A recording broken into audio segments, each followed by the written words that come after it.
Thank you, Kit. That was such a great intro. I'm really happy to be here to talk about communities and being a global citizen with you. This is a topic that I've been boiling in my head while I travel for about 2 years now. So thank you for all being here. So I want to start off with a little story. Let's pretend it's 10 p.m. at night and you just arrived from an international flight to an airport and you're tired, you're waiting to get off the airport. And you finally get off and you get yourself a SIM card and you call an Uber. You're like, great, there's an Uber in this city so I can get to where I need to go. And where you're going is an Airbnb place that you booked. You arrive very tired, it's almost midnight, and your host welcomes you with a warm smile, and he gets you settled in. In the Airbnb, you also meet somebody else, your flatmate, who is from France, and she tells you about a co-working space that you should check out the next day, and you're like, great, thank you so much, I would love to go. So you get your good night's rest, and the next day you take an Uber to that hip city center and you stop by and you're like, well, I need some breakfast. So of course, you stop by a really nice looking cafe. It's minimalistic, it's rustic, it looks very, very beautiful, and you just want one cappuccino. One cappuccino, please.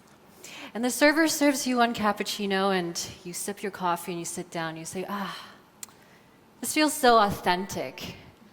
I feel so at home. I feel like I belong here already.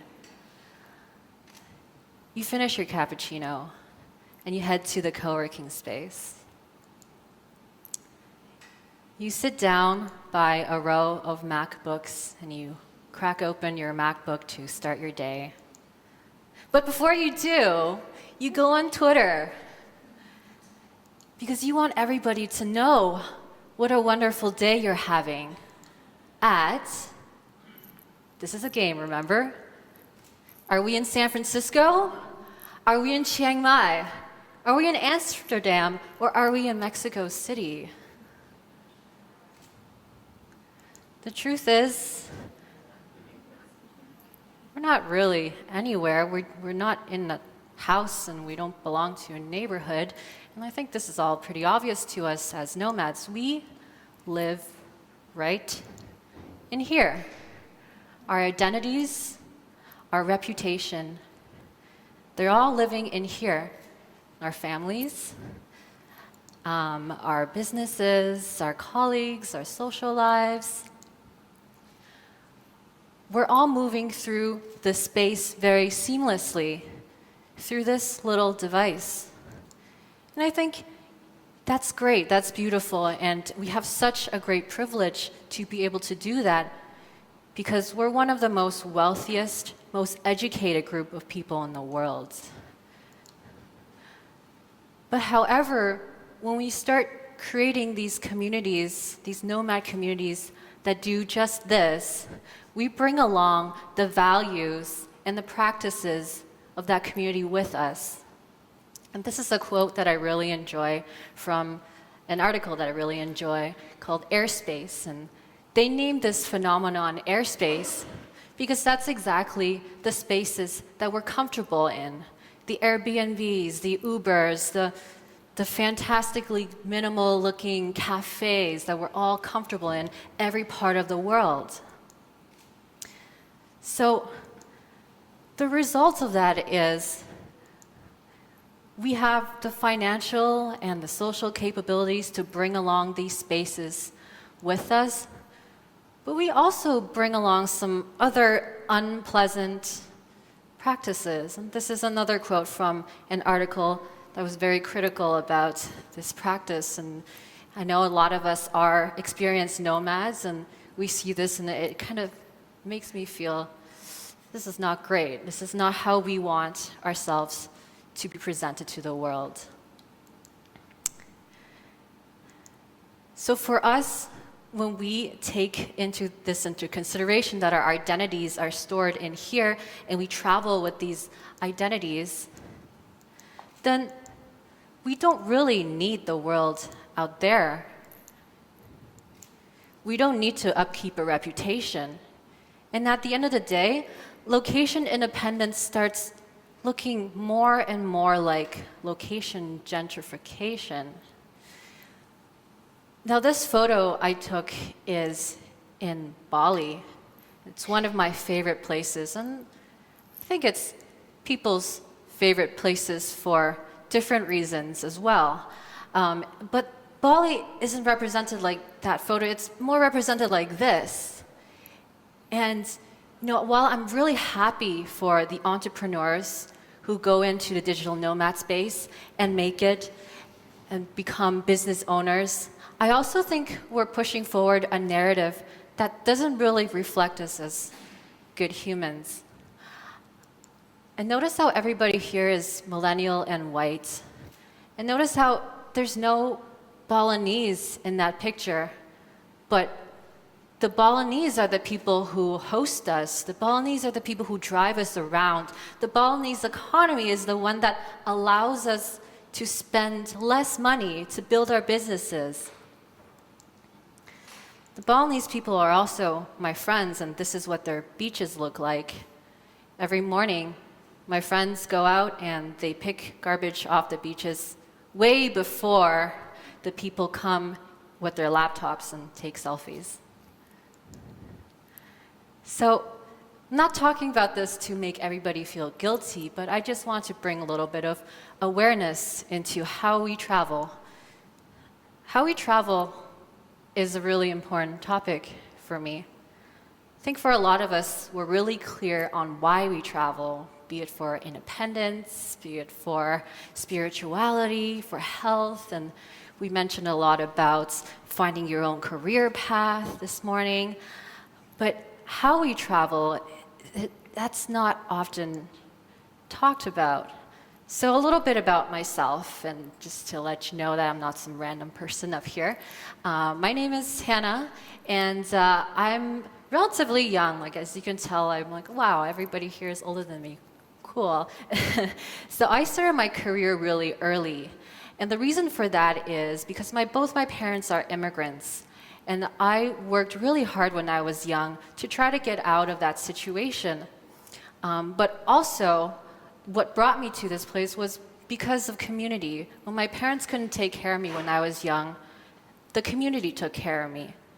And I grew up partly in the mountains of China, partly in the ghettos of New York, and partly in a great university in Canada. So a lot of times I owe a lot to the community, and I think about how I can be of use to communities that took care of me. And when I started becoming a digital nomad about 3 years ago, I didn't really think of myself as a nomad. I actually just quit my job and started living in communities across the world and did a lot of projects that I can't really talk about, but they were all pretty big brands. But I'm not here to brag about myself. I'm here to talk about the places that I stayed in particular Bali, because I know that's a really hot place that everybody wants to go and make their businesses successful. This is Ashram Gandhi. Ashram Gandhi is a place that I stayed in Bali to do my projects, to bond with the locals. And in particular, I really love this community because I don't know how many of you know what ashram is. So ashram is like a temple, but you live in it, and you get fed, and you do meditation and whatnot. It sounds really hippy-dippy, but at the end of the day, what they're trying to do is to get people to be educated in this space. So these are Balinese boys and girls who are in high school, and they come to this space because they need to go to school, and otherwise they wouldn't have a place to stay.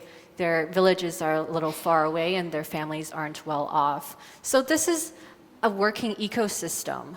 The ashram provides space for travelers, and the locals. And in return, the locals get educated and the travelers get cultural exchange. I also love Bali because I really love the food there. And the Balinese do something really cool with the coconuts. And often we see coconuts on beaches and people are sipping them. And actually, they use every part of the coconut, and I find that fascinating. That's just an aside. This is a traditional Balinese kitchen. And I was able to discover a lot of these bits and bond with these people because I worked on a project with them. I was the film director for a promotional film about this community, and I'll just show you a little bit of a clip.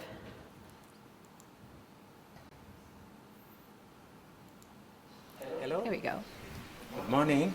Welcome to our ashram, located at Chandidasa, which is the region of Karangasem, Bali. The ashram is meant for training ground to translate Gandhian philosophy, especially truth, ahimsa, and compassion, karuna. So we have at ashram a lot of programs, social programs, kindergarten, health clinic, and then also we have children live and learn at the ashram. After junior high school, my family cannot help me to go in school, and then I have stopped school for 1 year, and after the ashram, ashram helped me to go in school, so I can go in school. I want to learn English, practice some yoga, and yeah, I like the ashram.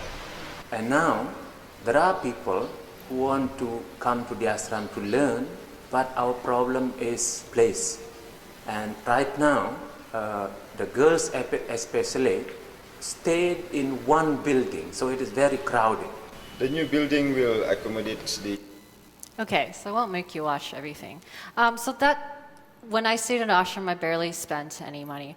But this really isn't about money. It's not about going out of your comfort zone to be in communities. And it's not even about charity.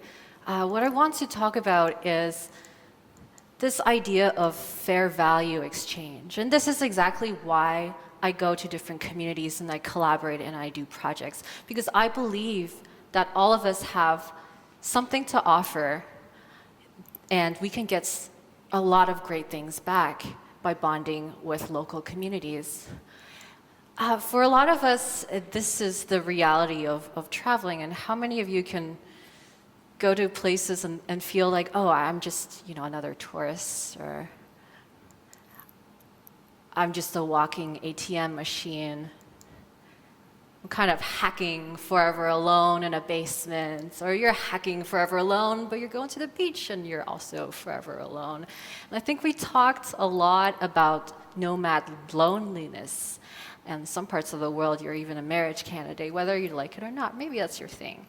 But this idea of belonging to this airspace, but not really having an identity outside, I feel like it's a very problematic situation to be in, because it's not really sustainable, and it's not doing our skills justice. I envision a world where nomads can travel, but also build relationships everywhere. Different kinds of relationships to different communities. And from there, we can fulfill parts of our lives that doesn't necessarily have much to do with our work, but have more to do with our identity and our feeling of belonging. So, how many of you are familiar with the idea of product market fit, entrepreneurs, product market fit? Great. So product market fit is when you start a business and you find a niche and you build a product for that niche and it's sustainable and people love your product. The supply and demand works out perfectly.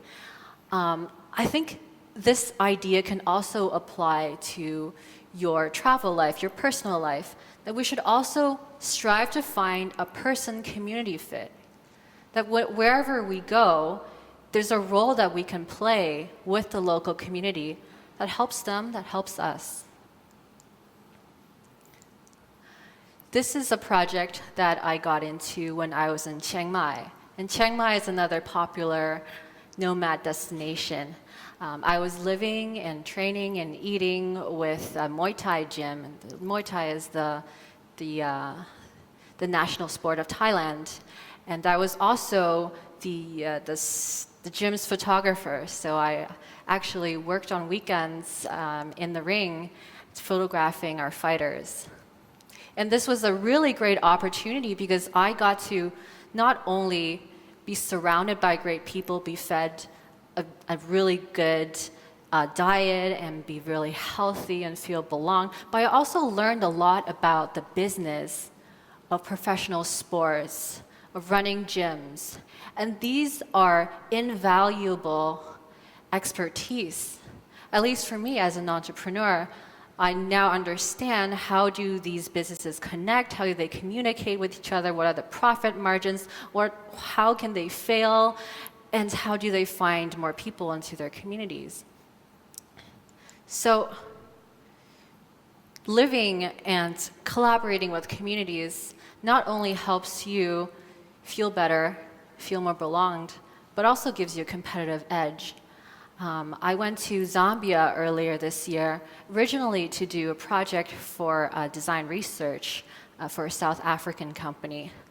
But I ended up staying at this space called Bongo Hive, and it's a local accelerator for really variety of startups there.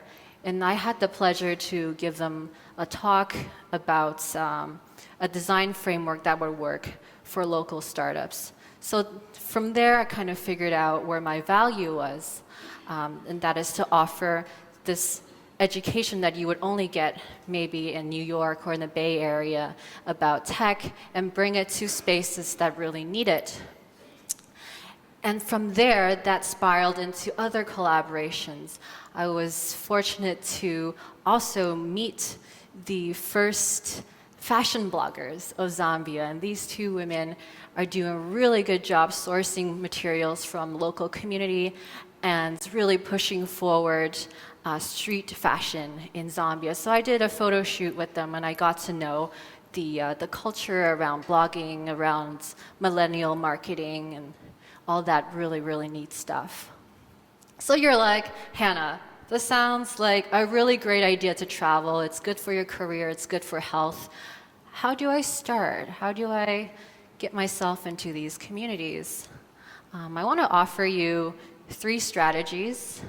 The first one is kind of being aware of how we experience things when we travel. And I know we've talked a lot about this idea of being a nomad, that you have to crush it, you have to hustle and produce things. But I also want to talk about this idea of FOMO. So FOMO is fear of missing out. And we also touch a little bit on that. There's a lot of things to do while you're on the road. And who here looks up lists of things to do before they arrive in a city? Right, so a lot of people do. And I wanted just for us to be aware of what we're doing when we're feeding ourselves these information, that essentially sometimes we can be replacing shopping lists with bucket lists, and that comes from the consumer mindset, and that's something that we wanted to get away from being a nomad. I know I did when I was living in a city before being a nomad. I was buying things because I was lonely and sad and whatever. But on the road, I think a lot of us are drawn to experiences because we're drawn to things that give us meaning. And we're constantly seeking out meaning. We're constantly seeking out lists that can say, oh, maybe I should do this, maybe that'll make me feel better. Maybe I should do this, maybe that'll give me more connections. And I think with that, we need to start thinking about this information overflow, that we're essentially feeding ourselves things to do that might lead us into a bubble, that might lead us into not very happy because we're just consuming, and not really giving back. So I like to think of experiences on the road like food. You can consume a lot of food, any kind of food, but there's healthy, locally sourced food that gives you energy and sustains you for a long time. And there's food that is easily accessible, and it's sweet, and it's exciting, and it gives you a rush. And I want us to pay more attention to the experiences that we consume. And I want us to be a little more picky, because now that we're experience nomads, we don't need to go out and check off everything in the box. We can be more honest with ourselves and find the things that give us more value, more nutrition, and give us more meaning. And that might be a little bit hard to find, but ultimately I think that'll make us more sustainable. So I'm holding this peach, and I will eat it later, and I can't wait to eat it. This is from my housemate, my flatmate, who's 70 years old, and he did a bunch of groceries. He's like, oh, please have this. And I can't understand him, but I understood that he wanted to give me this peach, and I'm really thankful. This is the food that fulfills you, and it fulfills your connections as well. And speaking of food, another thing that I really love to do is to go to spaces where people have food. I think every culture appreciates food in its own way, and it's a cultural lubricant. It connects people. So I like to follow people along on the streets and see where they eat. And I like to go there, and I'm an introvert, and I'm a bit of a stalkerish kind of person, and I do design research, so it's kind of my tendency, my little thing. I like to plant myself into these community-centric spaces and go constantly and show up and be there every day and say hi and eventually get to know the people who run these shops, who come by every day and they see your face and they're like, okay, this person might be interested in my community. This person might have something to offer me. This person isn't just a tourist. This person isn't just a walking ATM machine. They're a real human being. And I think when we start to have this shift in mindset when we talk to people and when we travel, we start to have more valuable conversations. For me, because I'm an entrepreneur, I like bonding with business owners, and I like talking especially with women business owners because they have a lot to offer, and they're usually very, very generous in other cultures. And they're also the connectors within their community. And once you start earning trust with the people who are connectors in the community, they will connect you to other people in the community. And once you do that, I find that it's very easy to then plug yourself in and say, hey, I can photograph this for you. Hey, I can make you a website. Hey, let's work together on this collaboration. Hey, you're a dancer? That's so cool. That was me last week in Berlin. I had the pleasure to attend somebody's dance performance and photograph that. It was really, really cool. So then we then have this opportunity to bond between cultures. And when people stop seeing you as walking ATM machines, they start thinking, well, okay, this person might have something good for me, and I might be able to give you more than, say, change and a muffin over the counter. And I think that's when the magic happens. And I think that's when we really find this person-community fit. Then we can combine these all together. Experiences that give us nutrients, businesses that give us network, and conversations and connections that give us meaning.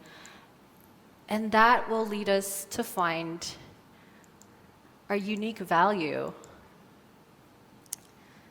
So the world that I envision is a one that not only are we entrepreneurs or business owners or marketers, but we're also teachers and students and artists and organizers and people of the community wherever we go.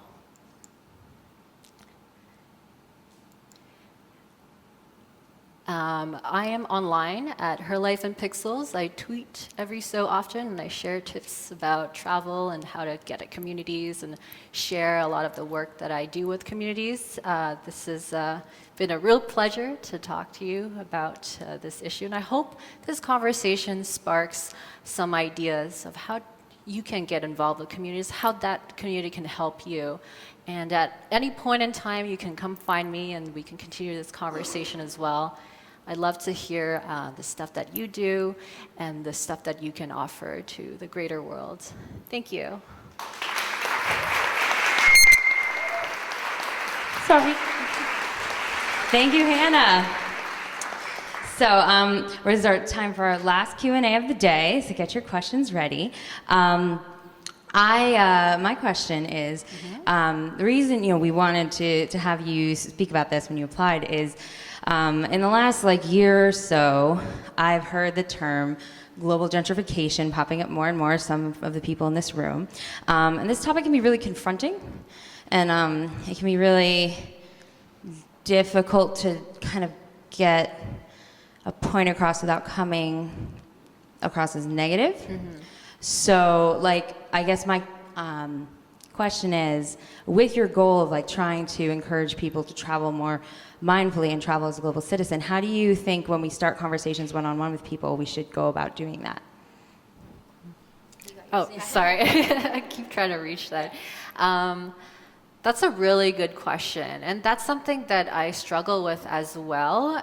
When I talk to other nomads, I try to get to know their perspective, where they come from. And I think where they come from really matters, because if you grow up in a completely Western culture, I consider myself as a dual culture person. I grew up partly in China and partly in Canada.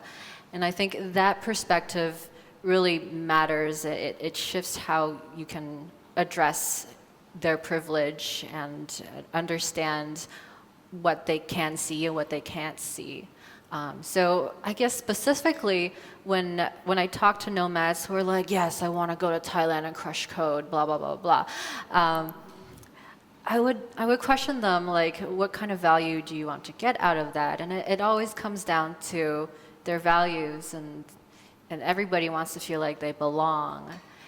And ultimately, I think everybody wants to have an impact. And I just try to get down to the core of what's the impact that you're trying to create and who is your audience. And maybe if your audience is people who look just like you, then who are you excluding, and what opportunities are you losing when you exclude people like that? All right, thank you. Questions? Daisy, Kiki, then Natasha. Hello. Hi. I'm trying to figure out how, if you are you enough that you have the instinct and the impulse to want to go live somewhere authentically, but you didn't know what you know in terms of putting together that information yourself, like where to stay, how to get involved in the locality. How would somebody who was trying to help you out with that convey that information? Because it's something that we're doing a lot at Rome in terms of getting the local community involved in a major way. We're just having a little bit of difficulty explaining that to people, and both to, I guess, get more and more people who are like you involved so that that actually comes through and the people in the community want that to happen, because we still have to be responsive to the people who stay with us. And also, I guess, getting someone who's thinking about that, aware that we're heading in that direction, not the person who at the end of the day really does prefer to stay in a bubble, in a westernized bubble, and travel through. How would we get to you? Okay, so let me reiterate this question to see that if I'm understanding it correctly. So you're asking how to attract people who are more aware, and how to communicate that you are concerned about this issue. Yeah, and that we can help them, I guess, because we provide a co-living space that does let you plug into the community that little bit more. How do we explain that to people? Because it seems that we're not fully attracting as many people like you as we want. For me personally, when I assess services that, like retreats that try to get people to new spaces, I read a lot of stories of people who have already been through the program, and I make my judgments based on that. So I think it comes down to storytelling from a place where it's not like, oh, we will provide you with meals, authentic meals, 7 days a week, but it's a perspective of somebody who went through that and got a transformative experience. So like testimonials, I think would really work in that regards. And I think the other thing is people in the nomad space talk. Like I talk to Latoya all the time, and I'm also part of She Nomads. So a lot of word of mouth also gets around, and I guess that doesn't really answer your question, but I think people will find out about the values of your organization whether you like it or not. And I think the best you can do is to enact your values and try to communicate your values very well. Thank you. We got Kiki, you still had a question? Yeah, and then Natasha, and then Sienna. And that's probably all we got time for.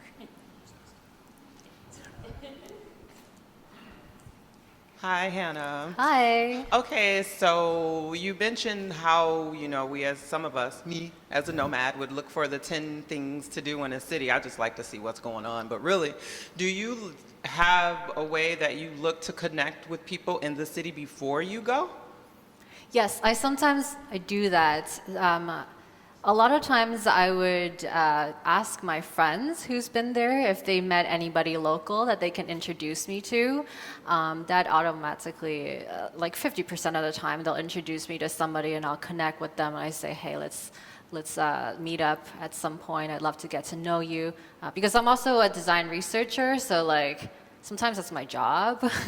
So I'm really fortunate to fit pieces of my job into my lifestyle as well.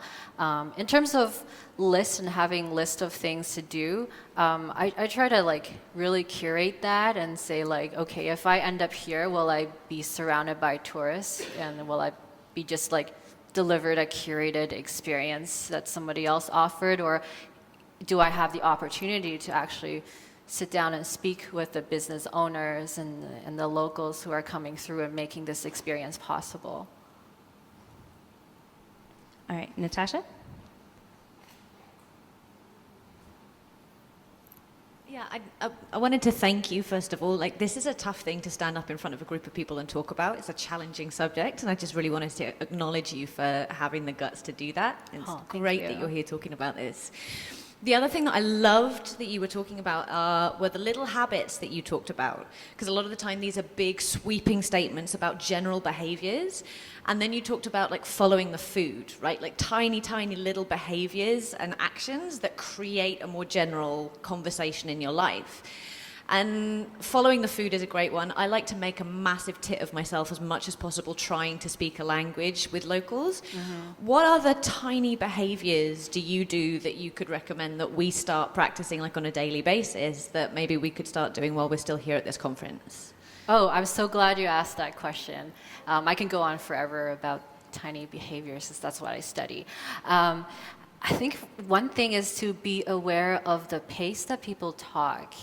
I think we mentioned this morning with the introverted talk, that some people have long pauses. I know I have long pauses, and I know I talk slowly, so I'm very aware of the pace that people talk in different cultures, and I generally try to match that. I know that a lot of people, when they go to other cultures, they would talk over, or they would be like, yes, 5 euros please, right now, and it kind of like shuts people out sometimes. So there's that. There's also following people's pace. The pace at which people walk is pretty indicative of their lifestyle and their outlook on work-life balance and whatnot.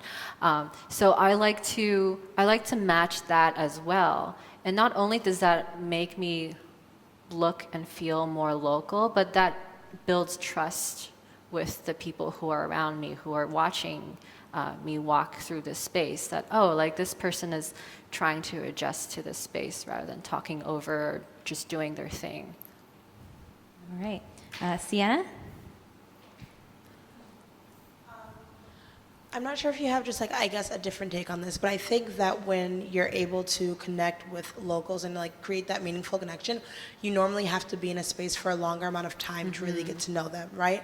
So what advice would you give to all of us for if you're only going to be in a space for a short amount of time, how do you really try to make or spark or ignite those like initial connections in the short amount of time that you're in a space?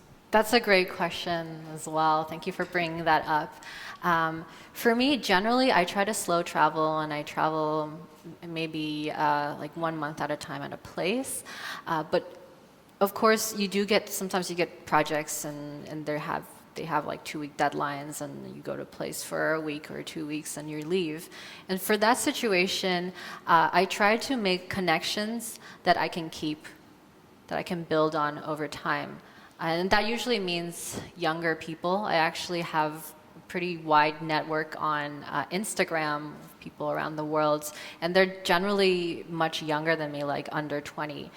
But they share a lot, and I get a lot out of building relationships with them because they introduce me to their families, they introduce me to their problems and their dreams, and it's great to have that connection even after you leave, because then you can say, hey, I'm coming back next month. Let's do something.